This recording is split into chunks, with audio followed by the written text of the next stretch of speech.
Carpeting plants. Nature's way to protect the hardwood flooring for 30 years until your parents decide to rip it up and get a dog at the same time. Wow, what added value to your home, Mom? Join us on our journey as we explore the wondrous world of aquarium throw rugs.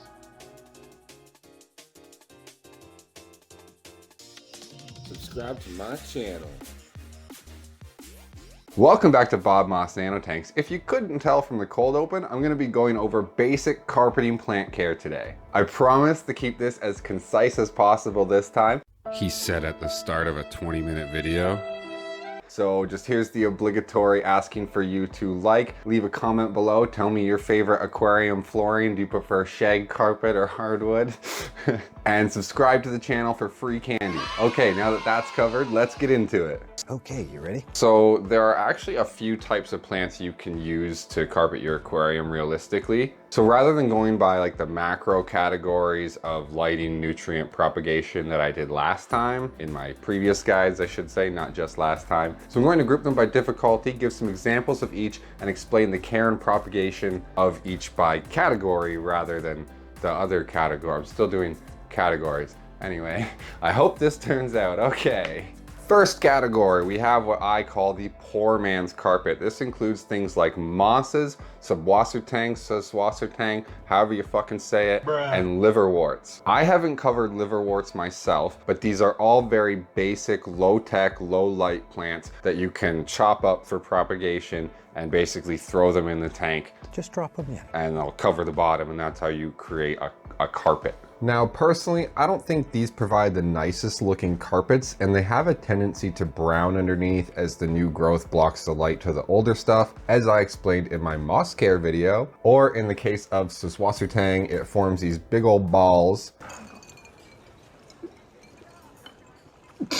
if given enough time, rather than an even carpet. This is not what I think of when I think of an aquarium carpet, but if you like it, all the power to you. These types of carpets require minimal lighting, maybe some trimming and light fertilization to help them grow a little faster. I'll keep this section short and just plug my past video here. Go check out my aquatic moss and Sagittaria care guide for more details on these types of plants. Thanks. Next up, we have the easy plants. Now, some of these aren't what I would consider a traditional carpeting plant, like say Dwarf Sagittaria. Hope I said that right. Dwarf Sagittaria. But with some work, with some trimming and replanting the trimmings, you can create a nice carpeting effect. So I already mentioned the Dwarf Sag, but this category also includes things like smaller types of cryptocorin. Parva is a nice one for this, as well as the Pygmea that I grow myself in these tanks. They just don't get very tall compared to, say, like if you look at my Wenti that I have in there, it's very tall. The shorter types of crypts, you could create a carpeting effect. As well as the crypts, there are also plants like pygmy chainswords and Storrigan repens, or S repens is what I'll call it, because that's, I can't say, did I even say that right? Storrigan repens. Storrigan? Staragine repens. So these plants are all low tech, no CO2 needed, and they can survive a variety of lighting conditions. Lower lighting will cause them to grow taller rather than spread and carpet. This is actually true of all the carpeting plants, by the way. I may repeat myself at this point, but you can just trim the tops of these types of plants and replant them to propagate your own carpet if your lighting isn't the best. All you have to do is believe. Some of the plants I listed do have some different requirements. Something like Dwarf Sag is one of the hardiest stem plants you can get and can grow in almost any substrate. This plant can just pull from the water column if the dirt is crap. Where the crypts, chainswords, and S repens are a little bit more delicate but can survive in an inert substrate with root tabs. All these plants are able to pull from the water column as well, although much less effective than if they were just in a nutrient-rich substrate. Personally, my crypts grow the best in the dirted tanks, but as you can tell, the root tabs in the sand works as well. I'll be coming out with my own dedicated guide on crypts, since I don't really consider them a carpeting plant, but as I said, with trimming and replanting, you are able to create a quote carpeting effect. These plants all need to be placed in the substrate, unlike the mosses in the poor man's category that can just be thrown on top. So get good at using those snips and seps if you want these plants to be your carpet. When you first get these plants, for optimal results, it's best to split the plant into smaller portions and then plant them in a grid pattern, giving them some space so that they can each grow.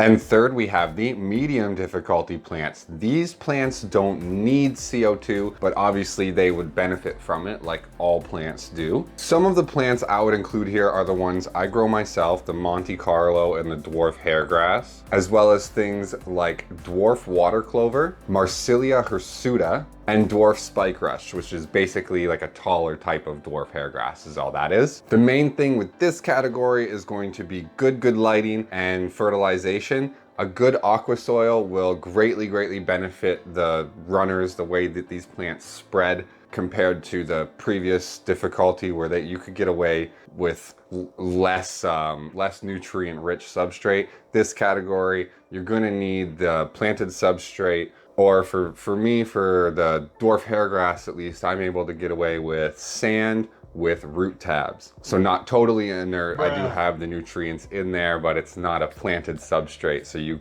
there is some leeway with this category. Just a little, just a little. And of course, they do require pretty intense lighting to get a good carpet. Now, I personally had a big issue with Monte Carlo, in particular in inert substrate. I'm not sure if that was because of the micro bowl I had it growing in or the substrate itself, if you guys remember that. It was probably a mixture of the two, to be honest. Since then, I have replanted it in this dirted tank and it has just taken off. Here is a great example of how providing some kind of nutrient-rich substrate will benefit your carpets. Even if I just compare it here to my hairgrass carpets, they are spotty and have gaps in them, which is actually okay for me. It lets the shrimps get in there. But that Monte Carlo, oh boy, look at how thick that shit is, baby. Delivery's all wrong, butchering it. It's spreading everywhere, and I actually think it's kind of fighting with the crypts for spacing right now. My tanks all have the same lighting. I believe it's 6500 Kelvin T8 shop light, if I recall correctly. Go check out my video on aquarium lighting for more details on that. These lights do provide enough lighting for this category of carpeting plants. Obviously, I would never discourage you from purchasing a nicer light, but I'm just saying you can get away with saving some money if you're just going for the medium difficulty plants. So good aqua soil or root tabs and decent lighting are needed for good growth. When it comes to propagating these carpets, it's a little more difficult than the previous categories. You can take trimmings and replant them, but it's extremely tedious and not the easiest route to go when dealing with something shorter like these plants. For these, you want to keep them trimmed to about half their maximum height. This will encourage the plant to shoot out runners and spread horizontally rather than vertically. Once it covers the desired area, stop the trimming and let it grow in. It will still shoot out runners, as you can tell from my own tanks, but it'll be easier to control. All right, and lastly, we have the high-tech plants. These all need CO2 or they will not do very well. You always left me satisfied and smiling. And to be honest, this is the largest category of carpeting plants. Most aquarium carpeting plants fall in this category: high difficulty, high-tech, CO2 injection needed, just to give you some fair warning. So I'm gonna list off a handful here. Forgive my pronunciation of a lot of these names. So in this category, we have things like Cuba or dwarf baby tears. The scientific name is, how the fuck do you say that? Hemianthus calitrichoides? Hemianthus calit... I don't fucking know. Hemianthus calitrichoides. Anyway, there's also Elitane hydropiper is what it's called, or 8-stamen waterwort. There's also Glosso, or scientifically Glossostigma elantinoides. What the fuck are these names? Glossostigmuelatinoids. There's Brazilian microsword, also called copper grass. Blixa japonica, or Japanese bamboo plant, or Japanese rush. There's a really cool one called grass-leaved bladderwort, or if you're looking up the scientific name, dear God help me, Utricularia graminifolia. Utricularia, whatever. Utricularia graminifolia. And finally, Ricciaflutans, or commonly known as floating crystal wort.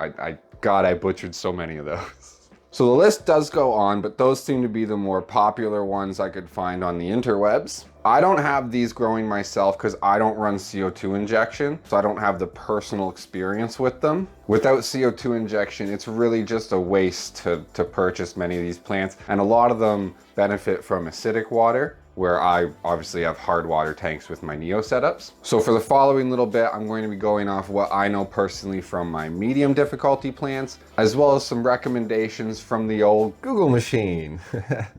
So high-tech plants, as well as the CO2 injection, these plants need a good substrate. You're not gonna get away with root tabs in basic sand for the nutrient demands of most of these plants. A good aqua soil is highly recommended. Actually, if you could leave your suggestions for aqua soils in the comments below, that is a subject I'm not the most versed in. You know, I have Neo tanks with sand, so. So all these plants also require very high lighting to get optimal growth. You're gonna wanna probably go a little more intense than the T8s, maybe a T6 light is a little more intense if you're gonna go the shop light route. And then similar to the medium difficulty plants, keeping these trimmed and providing the high levels of light will tell these plants to cover the available surface. Most of them will give you a really thick carpet within a couple of months. That'd be a fantastic little place to take your shoes off and let your naked feet run through there. Adding on to the substrate point, these carpets need good fertilization. They are much less able to pull from the water column than our lower tech plants. So just refer to the good aqua soil point from 10 seconds ago for more details on that. Planting and propagation of these bad boys is the same as the medium difficulty plants. When you first get them, they should be split into smaller clumps and planted a few centimeters apart to help covering the substrate. It's best to plant these things in groups throughout the substrate and then just allow them to fill in. You put it in wherever you want it. These ones especially don't appreciate being shaded, and if you're going to get larger plants for the background, you need to think carefully about them to avoid stunting the growth of your carpet. So keep these plants trimmed and they'll naturally shoot out their runners and cover all the available surface area. And lastly, once again, these plants all need CO2 injection. Without it, they will just yellow, wither, and die. And now just some specific points about some of the plants I listed, just to give you some details on how these vary. And I'm sorry this might go on a little longer than what I originally planned. Buckle up, buckaroo! So Hydropiper, this looks like Glosso and is actually considered to be an easier version of Glosso. Hydropiper is slightly easier to maintain compared to the Glosso because it does not require as much light and prefers cooler temperatures, where Glosso is extremely nutrient hungry and you need very intense lighting. Hydropiper has a medium growth rate compared to Glosso, but they're both very beautiful once established. And lastly, both these Hydropiper and Glosso both prefer soft water for good growth. That's really all there is to it. So with Cuba or Dwarf baby tears, I'm not going to try that scientific name again, whichever name you prefer though. These are one of, if not the tiniest aquarium plant in the world. The leaves are only a few millimeters long, and in the wild it would normally grow along the edge of the water where it can be submerged and immersed during the flooding and the dry seasons. Because of this small size and medium growth rate, it does take some time to create a thick carpet, but if you give it ample nutrients and time, the Dwarf baby tears will carpet your aquarium, and oh my, it looks amazing. Just let your foots run naked through there. So Brazilian microsword creates more of a grassy aquarium lawn rather than the compact leaves of the previous couple plants. These plants are a little more hardy, and for these you can actually get away with using an inert sand with root tabs, unlike all the other plants on this list. Microsword runners do take some time to get established, but they eventually carpet the foreground very nicely. It's going to look similar to hairgrass, but thicker blades with this plant if you feel like running CO2 injection and you want that grassy look. And Blixa japonica, this one is considered a bit of a challenge. It has a shrubby appearance, grows taller than most of the plants here, creating a dense carpet over time. It'll grow into a tight bush and carpet the surrounding area. That's where all my little friends live. However, Blixa japonica is not fast growing and it does not spread as well as some of the other plants here. This stuff is very fussy in terms of water and nutrient parameters. It prefers soft acidic water, so don't try this in your Neo tanks like at all. When given all of the needs, it can take on a really cool golden to reddish hue that's really unique among aquarium carpeting plants. But if any one factor is missing, it will remain green or, even die off even though you may be providing most of the things that it needs. So this one with the funky name, Utricularia graminifolia, blah, blah, blah. I'm going to go with grass leaf bladderwort from here on, is a very unique one on this list. It looks like a little meadow that lives back in there. Forget everything I told you before. As you can probably tell from the common name, it's a species of bladderwort. These are actually carnivorous plants that use small traps to capture their prey. They have these hair-like triggers that are activated upon touch and suck nearby organisms into them to be digested over time. Thankfully though, the traps of these bladderworts are really tiny. This allows it to feed on free-floating microfauna and plankton, algae, things like that, but not our fish or our beautiful shrimp. It is shrimp safe. So the need to feed combined with its unique growing conditions make the grass leaf bladderwort one of the harder plants to grow. The main challenge is that you can't grow the bladderwort like other aquarium carpet plants. It doesn't use true roots and it prefers to either float or just attach itself to hard surfaces. It does create runners and it'll like thread itself throughout the substrate over time. This is how it attaches to hard surfaces and eventually it can carpet them with growth. Like you could put this on hardscape and it would cover rocks and things like that. So this stuff is unique in this list, as you can tell, but Looks like you could walk back in there forever. it actually prefers nutrient poor substrates because it eats the aquatic organisms rather than using fertilizer. Pretty crazy. Lastly, this also needs acidic soft water conditions. Bladderwort naturally grows in boggy environments, so substrates enriched with peat will help maintain the water chemistry to its liking. If this is something you're interested in, this one, as I've mentioned, is real touchy, real tricky. You're almost setting up the tank just for this plant and then seeing what would live in those conditions. Finally, I know I've gone on a little long with this section. We have Riccioflutens or floating crystalwort. Although it's naturally a floating liverwort, it will grow underwater when completely submerged. Basically, you just tie it to objects so that it grows as a mat. That feels good on the bottom of your feet. Outside of our aquariums, it's found on the top of ponds, forming this thick green mats. These mats serve as great hiding places for young fish and shrimp. With this plant, be sure to manage the hair algae in your aquarium or it can easily destroy the carpet. At the surface, this stuff doesn't compete well with other plants, but if used as a carpet, it does just fine. This is something you're gonna wanna combine with floaters just to help suck up the nutrients. Yeah, it's a weird one. So final point here for all these plants, once you choose one, research the hell out of it. Don't just watch this video, go watch every video on that specific plant, read every article you can find. Otherwise, you're just gonna be wasting your money. You really need to research the high-tech carpeting plants.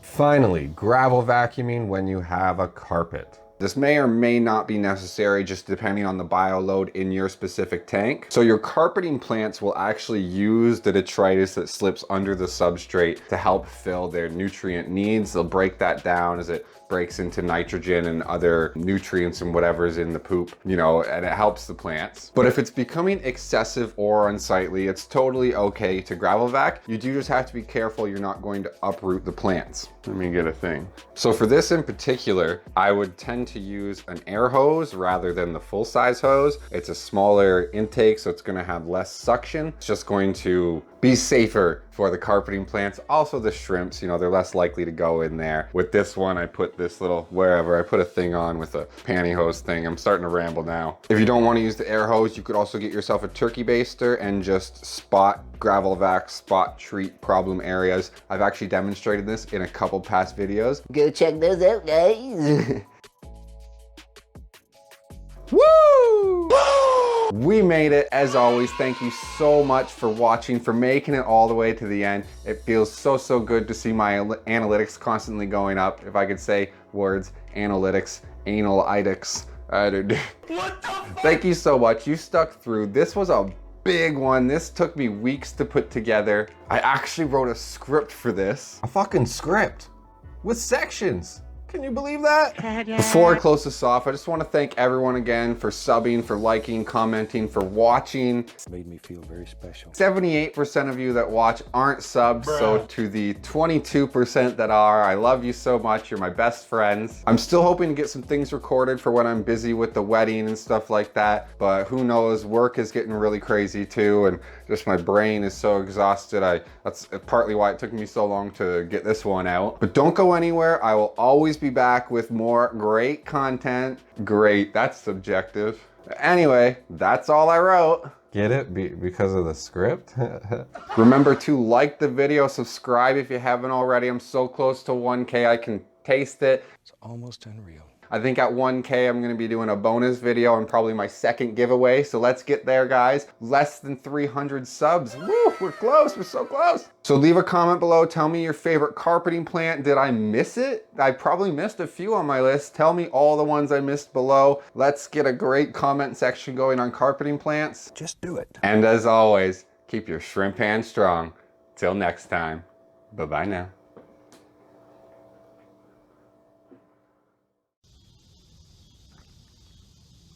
All right, let's fucking do this. If you couldn't tell from the cold open, I'm gonna be going over basic carpeting plant. Did I get that right? Motherfucker. If you couldn't tell from the... God damn. I don't know, why did I even stop there? Okay. If you couldn't tell from the cold open, I'm gonna be going over basic aquarium carpeting plant care today. Fuck. Okay, this isn't gonna be as easy as I thought. So there are a few types of plants you can actually... No. So I'm going to group them by difficulty. Oh my God. So I'm going to group them by difficulty. I'm going to give them, my God. So I'll give some examples of each. Oh my God. Next up, we have the easy plants. Oh, maybe I should give some time and straighten this fucking thing, pissing me off. So there's also plants like pygmy chain swords and Storogan repens. Oof. Marsilia Hemianthus Anyway, there's also Elatane hydropiper, Utricularia grama, to spot tree and spot gravelback problem areas, as I've shown in some past videos. Go check those out, guys. This is gonna be a 15-minute video with 45 minutes of footage. Woo! Okay. Woo! We made it, guys. We made it, guys. As always, thank you so much for making it to the end. I'm probably messing with the camera focus by waving my arms like a crazy person. Remember to like the video, and as always, keep your shrimp hands. Oh. What?